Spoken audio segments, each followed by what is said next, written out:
know that this video is of concern to the teachers, not necessarily the students. So let's see what we're going to talk about.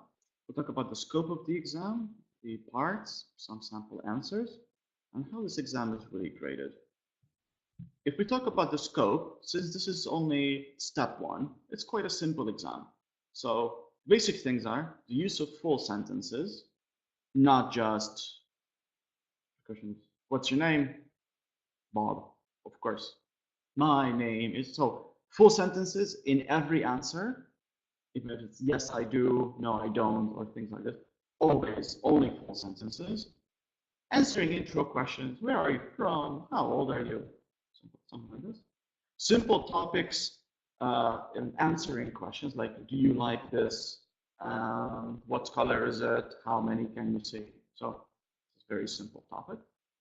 Only the present simple, no continuous, no past, no other verb tenses, and something like have got. So the picture is a dog. Have you got a dog? This could be a sample question. So let's see some exam parts. Part one is about introduction questions. Part two is just a series of questions about favorites. And three is perhaps the most difficult part. It's looking at some pictures and answering some questions about it. So with that in mind, let's see. Part one and two, it could be very easy. Where are you from? Who's in your family? How old are you? Anyway. And then there are 4, 5, 6 questions about what's your favorite. And it's important for the students to pay attention to the order in which the questions come. We've had some issues with students answering just a rehearsed sequence which doesn't match the questions. So it could be about sport, color, animal. And this section is quite tiring, but we need to remind the students that it must be full sentences. So we've had issues with the students in the beginning using full sentences, but with the exam going on and on, their answers become shorter and shorter than just single answers. So if we talk about this section, the only difficulty is maintaining energy level through the exam. I know this can be quite tough for step one, but they have to persevere and everything is full sentences. So this part is about 10 to 12 questions maximum, not more than that. And then comes the last part of the exam, which is a series of pictures from what they have studied. And a picture is revealed one at a time, so not presented all at once. And on a November and February exam, we can expect to have 4 or 5 cards. On the final exam, they may have up to 9 cards, depending on performance. And the questions could be either things like, what is it? What color is it? Do you like it? Do you have one? Where is the computer that's on the desk? Probably not.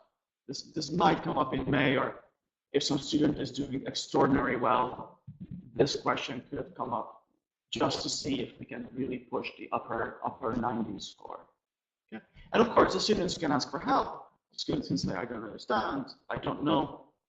In step one, if the student doesn't know, for example, oh, it's a boat, okay, perhaps it's not a big problem. We can have another card in the same round and the student could answer it.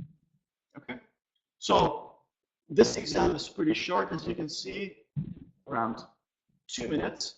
But again, it's an exam of perseverance. So listen to the question and make sure it's the correct answer. So it's a cat, not cat.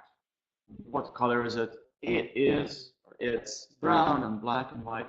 So it's important to make sure that the sentences continue.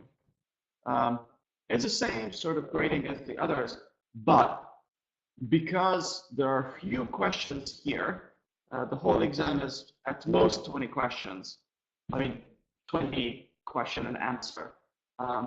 It is really easy to fail because by using only fragments, they get 1 point, 1 point, 1 point in interaction, fluency, social linguistic awareness. So it's really important to get those energy levels high.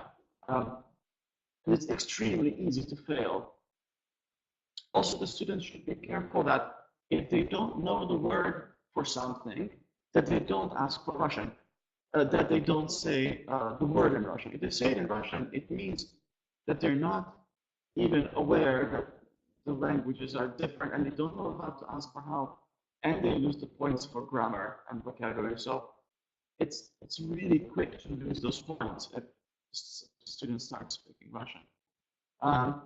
And that leads us to the last point. It's important, even at this level, to ask for help because it can guarantee that little boost to get those extra points. So thank you very much. I hope your students do well on the exam. Goodbye, and thank you.